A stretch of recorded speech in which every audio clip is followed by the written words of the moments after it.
And while farm state lawmakers focus on the Farm Bill and the looming trade issues, the effort to deliver broadband to rural communities with federal help continues forward. RFD-TV's Sarah Mock reports. Rural legislators are working to close the digital divide. The first opportunity I got to talk to the president was rural broadband into the infrastructure package. We convinced him of that. The problem is we didn't get the infrastructure package, but we did get $600 million in the USDA. But despite the national focus, efforts to deliver broadband to rural communities tends to be a local endeavor. What we saw within the last couple of years is a township deciding they're going to leverage their own money. And they ended up working with CenturyLink to, CenturyLink was going to do some improvements there anyway. They said, well, we want to do fiber to the home. And they worked with them. That was exactly what they're supposed to do. They got a solution together, and they're getting to the point where they're going to deliver that.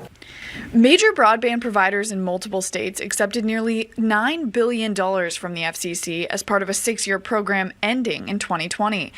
Experts are already optimistic about the outcomes. 230,000 locations represents about 8.5% of the homes in Wisconsin.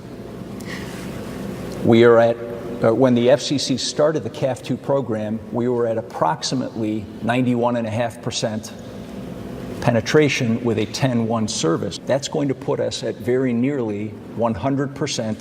SBEC says in Minnesota and Wisconsin, all providers have reached 40% deployment so far and expect to meet the 2020 deadline.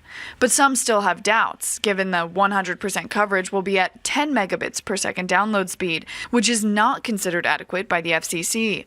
Experts say slower speeds are, in the short term, the price of total coverage. This is a more than $9 billion program on a national basis, and there was not a blank check. They identified the possible instead of the perfect. Experts say that public support will likely be necessary to maintain rural broadband infrastructure in the future and to ensure it remains affordable.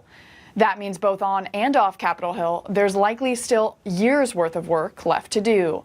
For RFD-TV, I'm Sarah Mock in Washington. And broadband groups plan to host more rural broadband and e-connectivity listening sessions around the country throughout the summer. You can visit farmfoundation.org to learn more.